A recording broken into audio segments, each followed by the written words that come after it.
ಆಫೀಸಲ್ಲಿದ್ದೆ,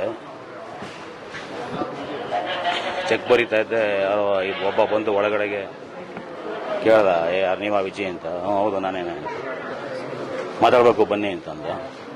ಕೂತ್ಕೊಳ್ಳಿ ಮಾತಾಡೋಣ ಅಂತ ಅಂದೆ. ಇಲ್ಲ ಚೆಕ್ ಬರ್ರಿ ಆಮೇಲೆ ಮಾತಾಡೋಣ ಅಂತ ಅಂದ.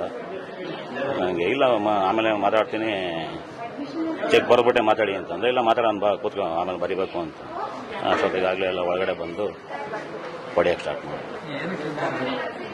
ಅದೇ ಪ್ರೀತಮ್ ಗೌಡನ ಬಗ್ಗೆ ಮಾತಾಡ್ತೀಯಾ, ಪ್ರೀತಮ್ ಗೌಡ ಬಗ್ಗೆ ಮಾತಾಡ್ತೀಯಾ? ಅದು ಯಾವಾಗ ಮಾತಾಡಿದೆ ಅಂತ ಗೊತ್ತಿಲ್ಲ. ಪ್ರೀತಮ್ ಗೌಡ ಬಗ್ಗೆ ಮಾತಾಡ್ತೀಯಾ ಅಷ್ಟೇ. ಯಾವ್ದಾದ್ರು ಹೊರ ಗೊತ್ತಿಲ್ಲ. 100-105 ಜನದ ಮೇಲಿದ್ರು ಸರ್. ಗ್ಲಾಸ್ ಎಲ್ಲ ಹೊಡೆದಾಕಿದ್ದಾರೆ ಆಫೀಸು. ಎಲ್ಲ ನೋಡ್ಬೇಕು ಆಫೀಸಲ್ಲಿ ಏನೇನು ಡ್ಯಾಮೇಜ್ ಮಾಡಿದ್ದಾರೆ. ಅದೇ ಯಾವ್ದಾರು ಅಲ್ಲೇ ಮಾಡೋದು ಗೊತ್ತಾಗಿಲ್ಲ. ಫಸ್ಟ್ ಕೈನಲ್ಲಿ ಹೊಡೆದ, ಅದಾದ್ಮೇಲೆ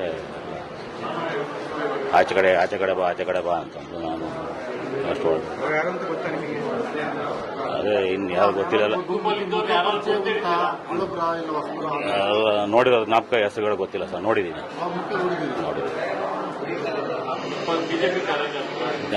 ಬಿಜೆಪಿ ಕಾರ್ಯಕರ್ತ ಪ್ರೀತಮ್ ಗೌಡ ಒಂದ್ ಕಡೆ, ಬಿಜೆಪಿ ಕಾರ್ಯಕರ್ತರು ಈ ಥರ ಮಾಡೋದಿಲ್ಲ. ಪ್ರೀತಮ್ ಗೌಡ ಒಂದ್ ಕಡೆ ಈ ಥರ ಮಾಡಿದ್ದಾರೆ.